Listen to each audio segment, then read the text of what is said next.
All right, so now welcome to step 4 of the 4-step standards mini course.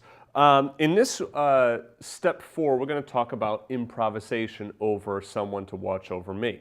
Now, originally I was going to just do a 4 or 8 measure segment, but I decided to do the entire song because I want to show you how to be able to build a solo and also create some exercises for you, so that you could work on your improvisation. Now, there are different types of ways of approaching improvisation over a song like this. So let's just do a little bit of talk first about those. When approaching a song like this, when playing in a live situation, let's first of all talk solo piano.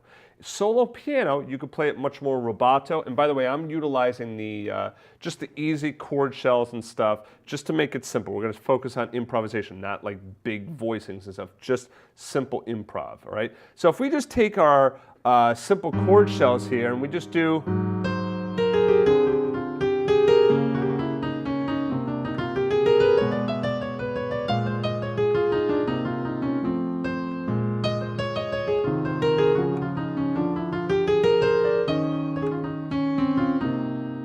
if we're just like playing this more like a rubato ballady feel, we could do that.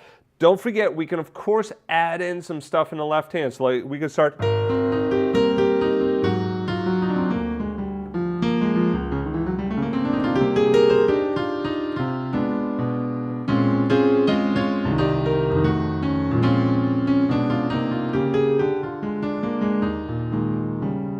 And so we can start to make it more two-handed arrangement like that. Obviously, that gets into a couple of other things, so that's not just improvisation. All right, so that's the rubato side of things. The other side of things is that we could play it more like a swing feel. Now, we're still talking solo piano. If playing it more like a swing feel, this is when we might decide to do like kind of like a almost a stride thing. So.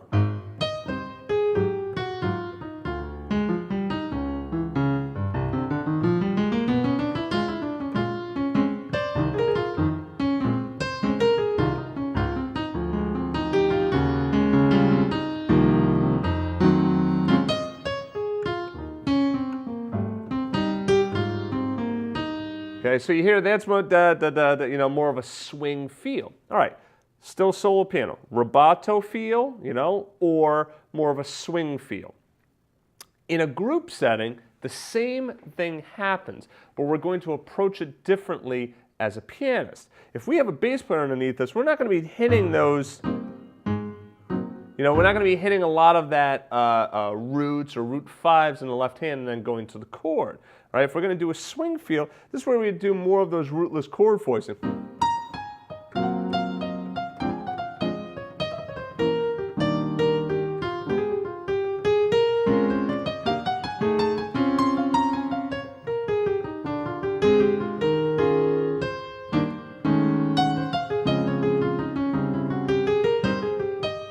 Right, now, of course, those rootless chord voicings, we talk about that in the piano chord series, right? But basically, A flat major 7, A flat dominant 7th, D minor 7 flat 5, D flat diminished. You can also do the whole step up, C minor 7, B diminished, okay, or do that as well.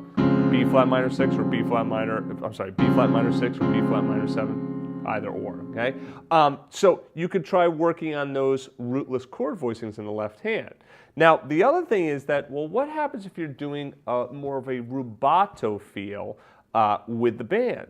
Same kind of thing. We could still use those rootless voices, but we can also get into more of using shells or also now and again hitting some of those octaves, right? So let me give you an example of that. If you imagine you have a bass player playing along with you.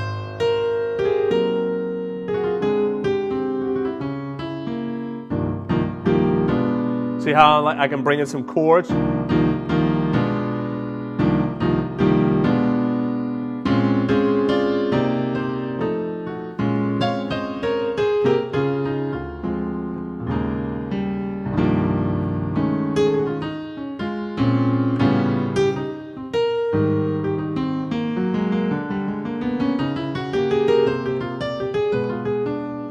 more shells in. Okay, so 4 different types. Let's review those again.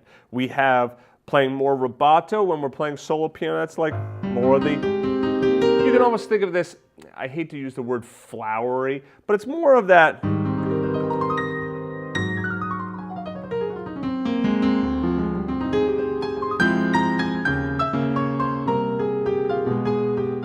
You know, more like just rubato solo piano, rubato solo piano.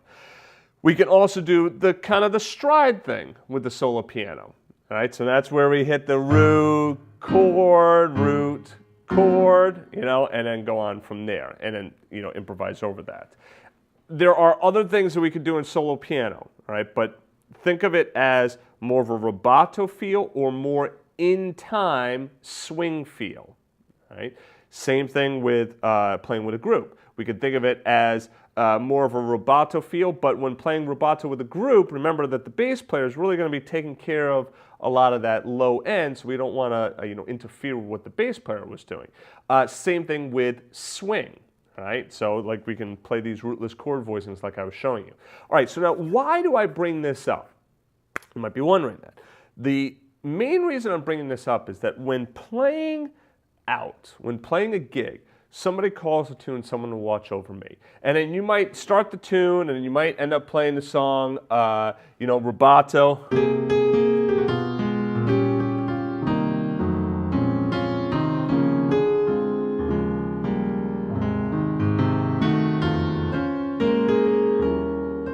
So you're like in a nice rubato feel, and then it's like, okay, so now what do I do for improvisation?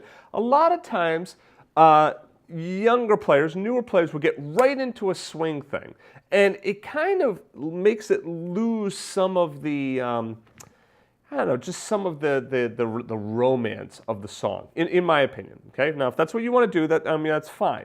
But a lot of times it's nice to kind of work into that. Don't immediately jump into that double time feel. That's another word that you'll hear as well, a double time feel. So rather than, you know, 1, 2, 3, 4, you'd be like, 2. You're thinking more like that, 1, 2, 3. You know, so you're thinking like it's like twice as fast, and it gives it more of that faster swing feel. You don't have to jump right into that. So for instance, listen to the power of doing something like this. I get to the end.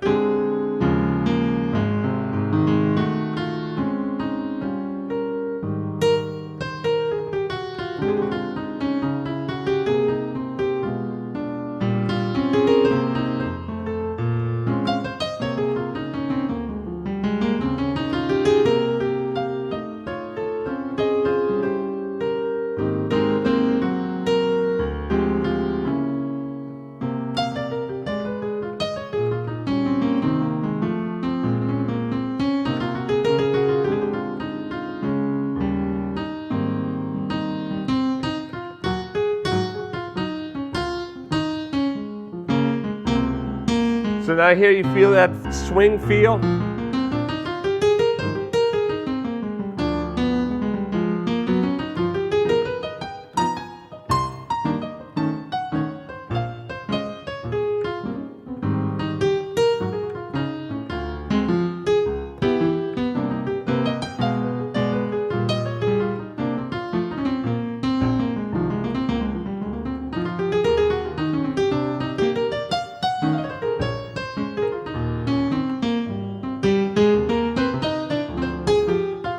So you hear how, like, the second half of the song, I moved into that more double time swing feel, but in the beginning, I was still playing it rubato, all right? So you can play around with that. You can mess around with, all right, and then bring it back into rubato. If you're playing with a good bass player, they're going to follow along with you. It's really fun, too, if you're ever doing just piano and bass as well. That's a cool thing. So anyway, pay attention to that when working on your improvisation. Really be cognizant of, okay, how am I thinking of this? Am I thinking of this as like more slow and rubato and just kind of like relaxed, or am I really trying to get into time with it? All right. So in the next chapter, we'll go through the scales for all of the chords. See you there.